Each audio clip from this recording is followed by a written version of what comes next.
Hello students, ninth class में हमारा social study का पार्ट पॉलिटिकल साइंस चल रहा है। पॉलिटिकल साइंस में हमने चैप्टर 1 चालू किया है। प्रीवियस क्लास में हमने जो टॉपिक पढ़ा था, व्हाट इज डेमोक्रेसी, डेमोक्रेसी क्या है, व्हाई डिफाइन डेमोक्रेसी, डेमोक्रेसी को डिफाइन करना क्यों जरूरी है, एंड अ सिंपल डेफिनेशन भी इसकी हमने की थी। आज की हमारी क्लास में जो हमारा टॉपिक है, इसके आगे फीचर्स ऑफ डेमोक्रेसी इम्पोर्टेंट है। ये डेमोक्रेसी की क्या फीचर्स है, डेमोक्रेसी की क्या विशेषताएं हैं, उसके बारे में हम आज की क्लास में हम डिस्कस करेंगे। तो फीचर्स ऑफ डेमोक्रेसी में फर्स्ट जो फीचर्स है डेमोक्रेसी की, वो है major decisions by elected leaders. Democracy के अंदर जो मेजर डिसीजंस है वो इलेक्टेड लीडर्स के द्वारा लिए जाते हैं। अगर मेजर डिसीजंस इलेक्टेड लीडर्स के द्वारा नहीं लिए जाते हैं तो वो डेमोक्रेसी नहीं है। तो डेमोक्रेसी की एक फीचर्स ये है कि जो भी मेजर डिसीजंस कंट्री के लिए लिए जाते हैं, सोसाइटी के लिए लिए जाते हैं, वो इलेक्टेड लीडर्स के द्वारा लिए जाते हैं, जिनको पीपल इलेक्टेड करते हैं। यानी पीपल के द्वारा जो इलेक्टेड लीडर्स होते हैं, जो रिप्रेजेंटेटिव्स होते हैं, वो ही मेजर डिसीजंस लेते हैं। दूसरी जो फीचर्स ऑफ डेमोक्रेसी है वो है free and fair electoral competition. और दूसरी जो डेमोक्रेसी की फीचर्स है वो है free and fair electoral competition. यानी जो इलेक्शंस होते हैं वो फ्री एंड फेयर होने चाहिए, यानी स्वतंत्र और निष्पक्ष चुनाव होने चाहिए। अगर फ्री एंड फेयर इलेक्शंस जो है नहीं होते हैं तो इसका मतलब ये है कि वो डेमोक्रेसी नहीं है। वो या तो डिक्टेटरशिप हो सकती है, मोनार्चीज हो सकती है, लेकिन वो डेमोक्रेसी नहीं हो सकती है। अगर डेमोक्रेसी है तो वहां पर फ्री एंड फेयर इलेक्शंस होंगे। तो ये सेकंड फीचर्स है, फ्री एंड फेयर इलेक्शंस। जो थर्ड फीचर्स ऑफ डेमोक्रेसी है वो है one person one vote one value. यानी प्रत्येक एडल्ट पर्सन को वोट का अधिकार होना चाहिए, प्रत्येक व्यक्ति को वोट डालने का अधिकार होना चाहिए, और उसको एक वोट डालने का अधिकार होना चाहिए, उसका एक वोट होना चाहिए, और उसने जो वोट डाला है उसका समान वैल्यू होना चाहिए, यानी उसके वोट का महत्व होना चाहिए। तो इसके बारे में हम डिटेल से पढ़ते हैं, चलते हैं हमारे टॉपिक के ऊपर, फीचर्स ऑफ डेमोक्रेसी। तो इसके ऊपर हम डिस्कशन करते हैं। Let us discuss features of democracy. Democracy की फीचर्स क्या है वो हम इस क्लास में देखते हैं। We have started with a simple definition that democracy is a form of government in which the rulers are elected by the people. ये हमने जो हमारा चैप्टर शुरू किया था तो इस परिभाषा के साथ में हमने शुरुआत की थी। डेमोक्रेसी क्या है? डेमोक्रेसी इज ए फॉर्म, यानी लोकतंत्र शासन का एक रूप है जिसमें क्या होता है, in which the rulers are elected by the people, जिसमें जनता शासकों का चुनाव करती है। ये हमने स्टार्टिंग की थी। This raises many questions. तो इससे अनेक सवाल जो है रेजेज होते हैं, खड़े होते हैं। कौन कौन से सवाल खड़े होते हैं? Who are the rulers in this definition. तो इस डेफिनेशन के अनुसार शासक कौन है, एक तो ये सवाल खड़ा होता है। Which officials must be elected for any government to be called a democracy. किसी सरकार को लोकतांत्रिक कहे जाने के लिए उसके किन अधिकारियों का चुनाव हुआ होना आवश्यक है। विच डिसीजंस में be taken by non elected officials in a democracy. और एक सवाल ये भी खड़ा होता है कि डेमोक्रेसी में वो कौन से डिसीजंस है, वो कौन से फैसले हैं जो बिना चुने हुए अधिकारी भी ले सकते हैं। तो इस प्रकार के सवाल यहाँ रेज होते हैं। What kind of elections constitutes a democratic elections? किस तरह के चुनाव को हम लोकतांत्रिक चुनाव कहते हैं। What conditions must be fulfilled for an elections to be considered democratic? और किसी चुनाव को लोकतांत्रिक कहने के लिए किन शर्तों को पूरा किया जाना आवश्यक है? ये भी एक सवाल खड़ा होता है। जब हम डेफिनेशन इसकी करते हैं तो हमारे सामने ये बहुत सारे क्वेश्चन जो है आते हैं, खड़े होते हैं, रेज होते हैं। What kind of election constitutes a democratic elections? ये हमने देख लिया था। Who are the people who can elect the rulers और गेट इलेक्टेड एज रूलर्स? कौन लोग शासकों का चुनाव कर सकते हैं या खुद शासक चुने जा सकते हैं? Should this include every citizen on equal basis? क्या इसमें प्रत्येक नागरिक का बराबरी की हैसियत से भाग लेना जरूरी होता है? Can a democracy deny some citizen this right? क्या कोई लोकतांत्रिक व्यवस्था अपने कुछ नागरिकों को इस अधिकार से डेनिड कर सकती है, वंचित कर सकती है? Finally, what kind of A form of government is democracy? और अंततः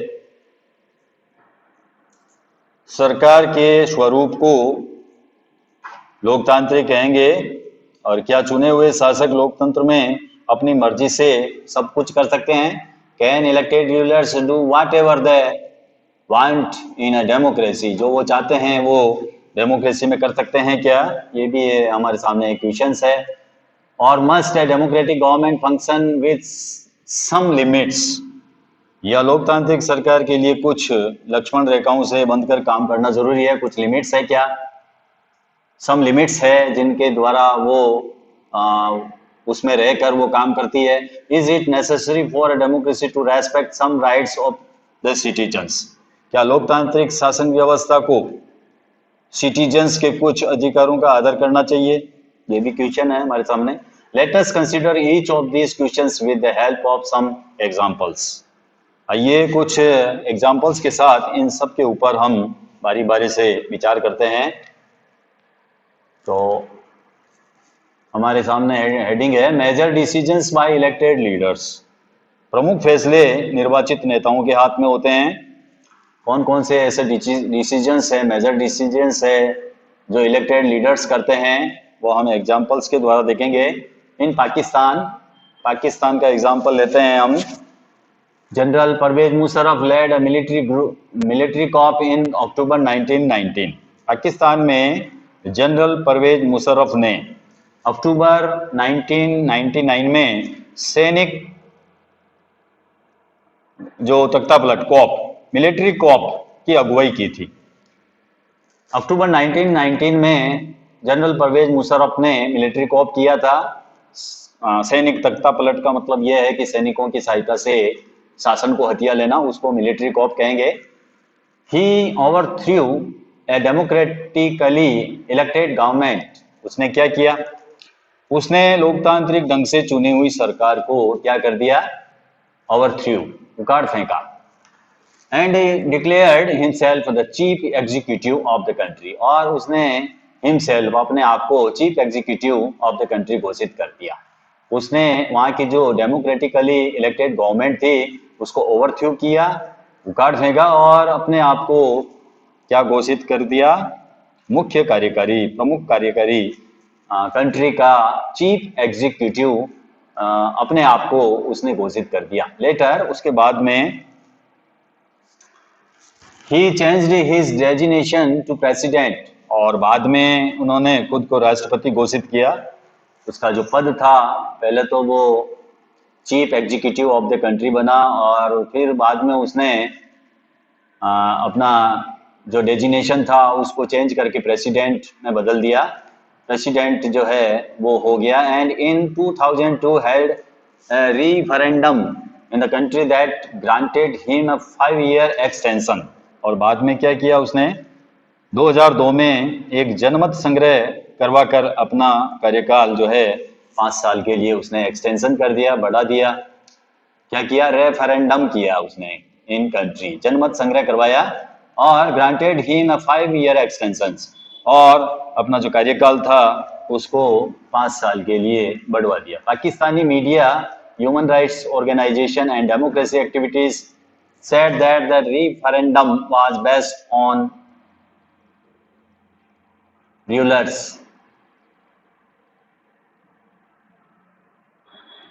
तो पाकिस्तानी मीडिया जो पाकिस्तानी मीडिया है, इसके अलावा ह्यूमन राइट्स ऑर्गेनाइजेशन है, मानवाधिकार संगठन, और इसके अलावा डेमोक्रेसी एक्टिविस्ट है, लोकतांत्रिक व्यवस्था के लिए काम करने वाले जो भी पीपल है, उन्होंने आरोप लगाया कि जनमत संग्रह जो है वो क्या है, बेस ऑन मल प्रैक्टिस, ये मल प्रैक्टिस के ऊपर जो है आधारित था, एंड फ्रॉड, और इसमें बड़े पैमाने पर फ्रॉड हुआ है, ये उन्होंने आरोप लगाया कि इन्होंने लगाया पाकिस्तानी मीडिया और human rights organisation and democracy activist, इन्होंने ये आरोप लगाया कि ये जो भी रेफरेंडम हुआ था, जो जनमत संग्रह हुआ था,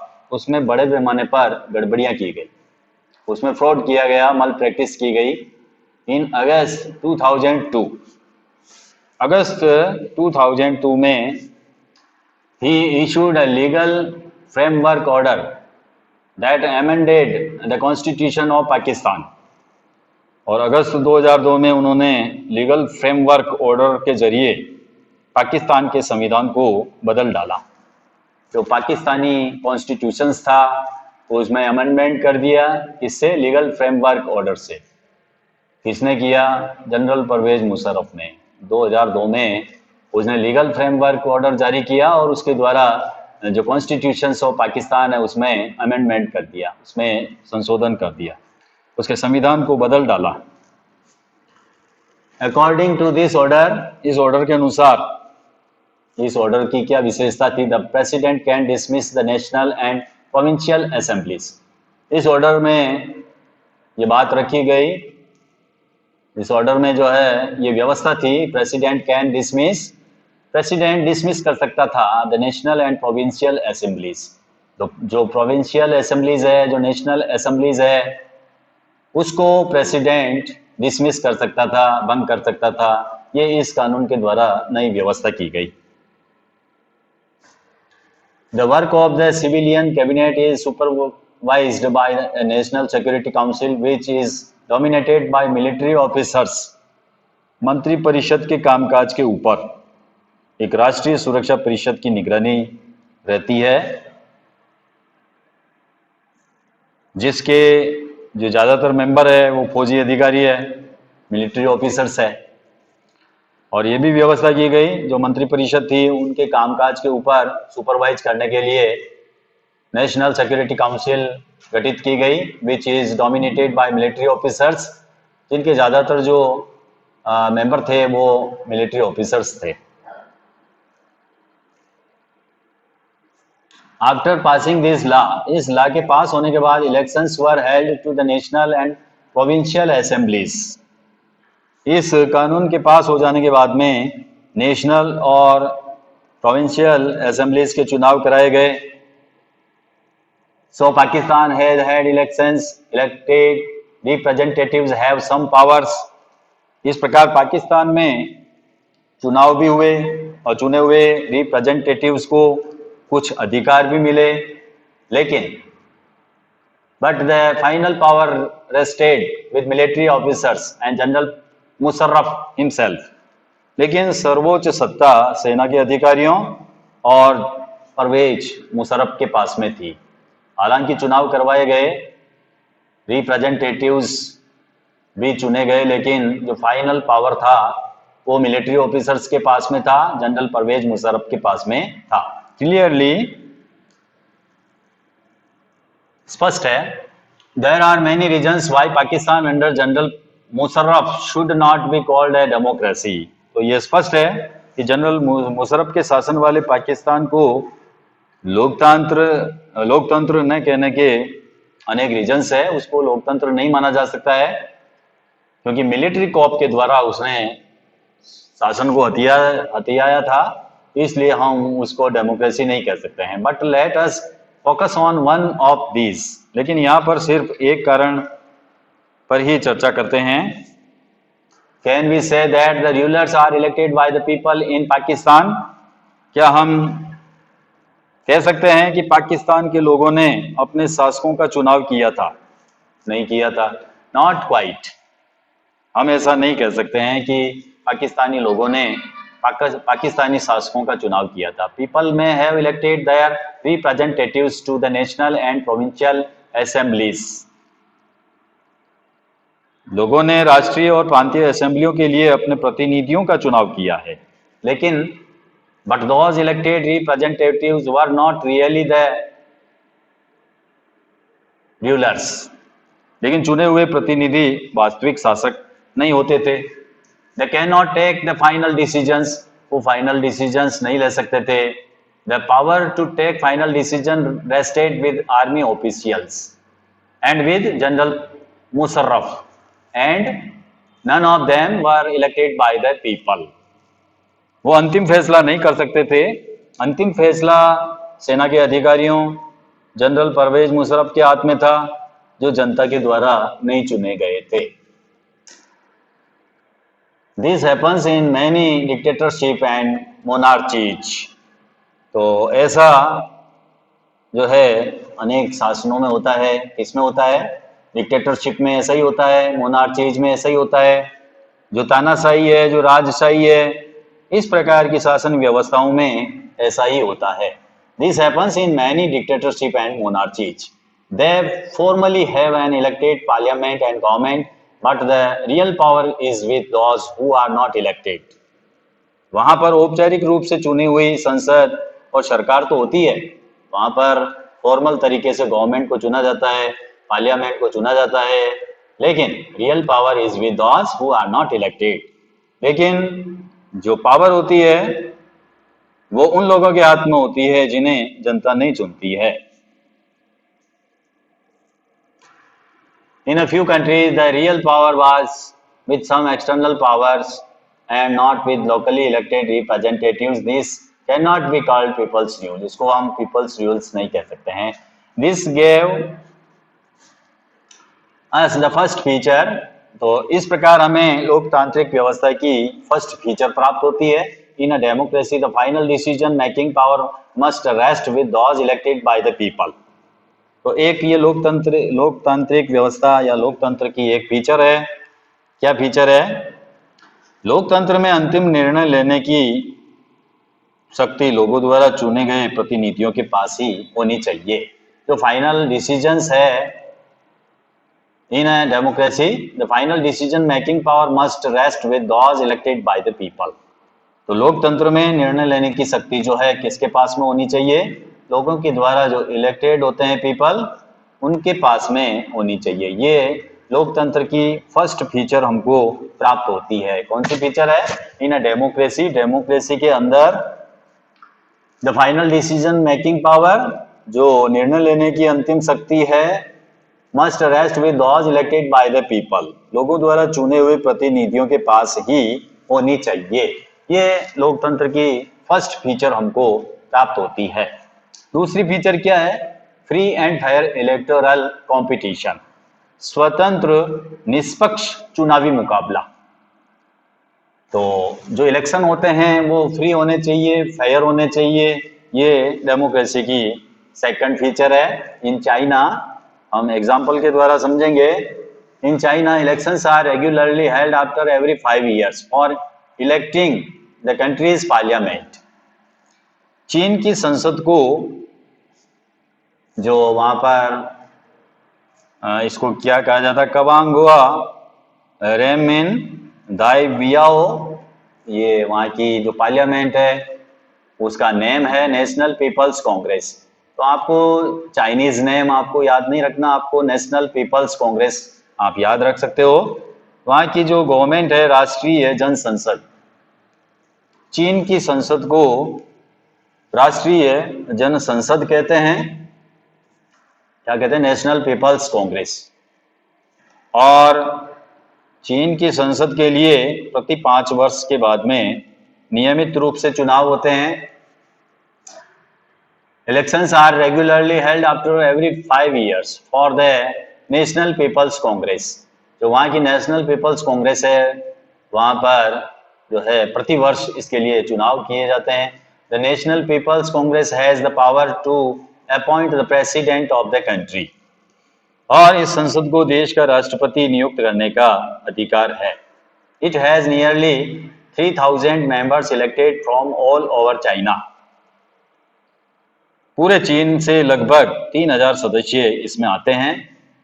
सम members are elected by the army. कुछ सदस्यों का चुनाव आर्मी भी करती है। Before contesting elections a candidate needs the approval of the Chinese Communist Party। कुछ सदस्यों का चुनाव सेना करती है और चुनाव लड़ने से पहले सभी उम्मीदवारों को चीनी कम्युनिस्ट पार्टी से मंजूरी लेनी पड़ती है। जो भी कैंडिडेट खड़े होते हैं उनको कम्युनिस्ट पार्टी से परमिशन लेनी पड़ती है, अप्रूवल करवाना पड़ता है। Only those who are members of the Chinese communist party और 8 smaller parties allied to it were allowed to contest elections held in 2002-3। 2002-3 में चुनावों में सिर्फ कम्युनिस्ट पार्टी और उससे संबंधित कुछ छोटी पार्टियों के सदस्यों को ही चुनाव लड़ने की अनुमति मिली थी। The government is always formed by the communist party. सरकार हमेशा कम्युनिस्ट पार्टी की ही बनती है। चाइना में जो गवर्नमेंट बनती है वो हमेशा कम्युनिस्ट पार्टी की ही गवर्नमेंट बनती है। सिंस इट्स इंडिपेंडेंस इन 1930, 1930 में आज़ाद होने के बाद से Mexico holds elections after every 6 years to elect its president। Mexico में हर 6 वर्ष के बाद में राष्ट्रपति चुनने के लिए चुनाव कराए जाते हैं। The country has never been under a military or dictator's rule।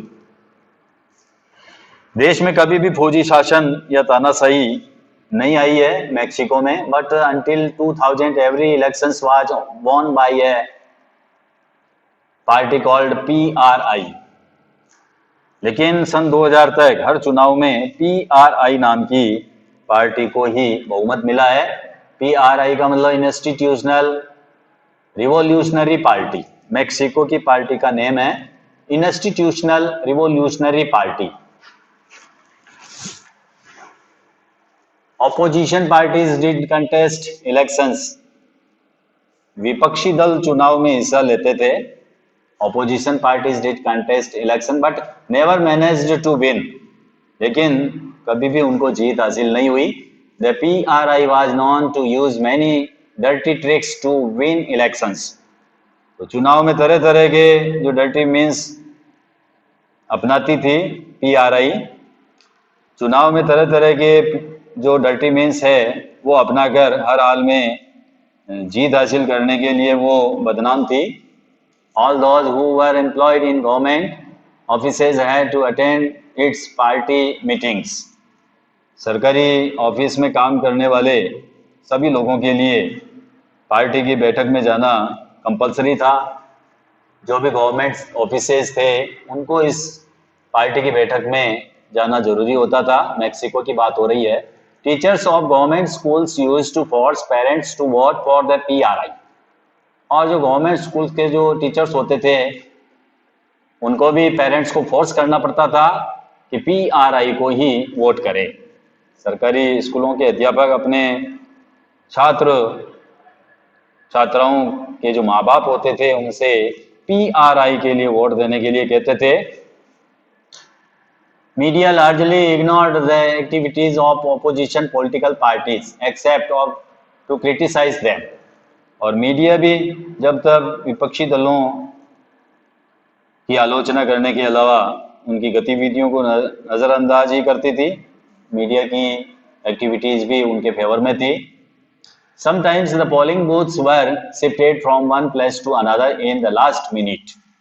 और जब चुनाव होते थे तो कई बार लास्ट मिनट में मतदान केंद्रों को एक जगह से हटाकर दूसरी जगह एस्टैब्लिश कर दिया जाता था।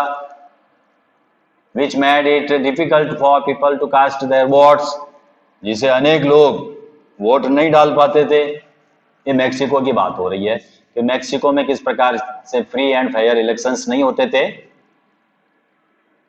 The PRI spent a large sum of money in the campaign for its candidates। और PRI अपने उम्मीदवारों के चुनाव अभियान पर काफी पैसा खर्च करती थी। जो PRI गवर्नमेंट्स थी वो अपने कैंडिडेट्स के ऊपर काफी पैसा लुटाती थी, खर्च करती थी। Should we consider the elections described above as example of people electing their rulers? क्या हम ऊपर वर्णित चुनावों को लोगों द्वारा अपना शासक चुने जाने का उदाहरण मान सकते हैं? हम नहीं मान सकते। Reading these examples, we get a sense that we cannot. In examples को पढ़ने के बाद तो हमको लगता है कि हम ऐसा नहीं कह सकते हैं। हम इन चुनावों को नहीं कह सकते हैं। पीपल इलेक्टिंग द रूलर्स, इसमें पीपल जो है रूलर्स को इलेक्टिंग करते हैं, ऐसा हम नहीं कह सकते हैं। There are many problems here, यहाँ पर काफी समस्याएं हैं। In China the elections do not offer the people any serious choice. चीन के चुनावों में लोगों के सामने कोई वास्तविक और गंभीर विकल्प नहीं होता है। They have to choose the ruling party and the candidates approved by it. लोगों को शासक दल या उसके द्वारा स्वीकृत कैंडिडेट्स को ही वोट देना पड़ता है। Can we call this a choice? क्या हम इसे मनपसंद का चुनाव कह सकते हैं? In the Mexican example, और जो मैक्सिकन एग्जाम्पल्स है, people seemed to really have a choice, but in a practice they had no choice. Mexico के मामले में ऐसा लगता है कि कहने को विकल्प होते हुए भी असल में वहाँ की जनता के पास में कोई विकल्प नहीं था। चॉइस होते हुए भी हम ये कह सकते हैं कि उनके पास में कोई चॉइस नहीं है। There was no way the ruling party could be defeated even if people were against it. किसी भी तरह वहाँ शासक दल को पराजित ही नहीं किया जा सकता था, लोगों के चाहने पर भी नहीं। यानी कि वहाँ का जो रूलर है, रूलिंग पार्टी है, उसको डिफीटेड नहीं किया जा सकता था। इवन ये पीपल वर अगेंस्ट इट, और लोगों के चाहने के ऊपर भी उसको डिफीटेड नहीं किया जा सकता था। These are not fair elections. तो वहाँ जो चुनाव हुए वो निष्पक्ष नहीं थे, फेयर इलेक्शंस नहीं थे। We can thus add a second feature to our understanding a democracy. तो यहाँ पर अब हम एक लोकतंत्र की एक अन्य विशेषता या गुण को भी हम इसमें ऐड कर सकते हैं। Holding elections of any kinds is not sufficient. लोकतंत्र के लिए सिर्फ चुनाव कराना ही पर्याप्त नहीं होता है। The elections must offer a real choice between political alternatives. चुनाव में एक से ज्यादा असली राजनीतिक विकल्पों के बीच चुनने की स्थिति भी होनी चाहिए। क्या होना चाहिए? Political alternatives, and it should be possible for people to use this choice to remove the existing rulers. लोगों के पास ये विकल्प रहना चाहिए कि वो चाहे तो शासक को जो है ओवरथ्रोन भी कर सकता है, गद्दी से उतार सकता है, हटा सकता है, इफ दे विश सो। तो इस प्रकार लोकतंत्र की एक दूसरी फीचर है, सो a democracy must be based on a free and fair elections where those currently in powers have a fair chance of losing. तो इस प्रकार लोकतंत्र निष्पक्ष और स्वतंत्र चुनावों पर आधारित होना चाहिए ताकि सत्ता में जो लोग हैं, लोगों के लिए जीत हार के समान अवसर मिल सके। Where those currently in power have a fair chance of losing, ताकि सत्ता में बैठे हुए लोगों के लिए जीत हार के समान अवसर उनको मिल सके, ऐसा होना चाहिए। तो दूसरी जो फीचर है डेमोक्रेसी की, वो क्या है? Democracy must be base. Democracy किसके ऊपर बेस होनी चाहिए? On a free and fair elections. ये इसकी दूसरी विशेषता है। We shall find out more about a democratic election in chapter 3rd. तो लोकतांत्रिक चुनावों के बारे में हम आगे का जो चैप्टर 3 है उसके बारे में और हम डिटेल से जानेंगे। तो नेक्स्ट जो हमारी फीचर है वो है one person one vote and one value. एक व्यक्ति एक वोट और एक मोल। Earlier we read about how the struggle for democracy was linked to the demand of universal adult franchise. पहले हमने पढ़ा था किस तरह लोकतंत्र के लिए होने वाले संघर्ष सार्वभौम वयस्क मताधिकार के साथ में जुड़ा हुआ है।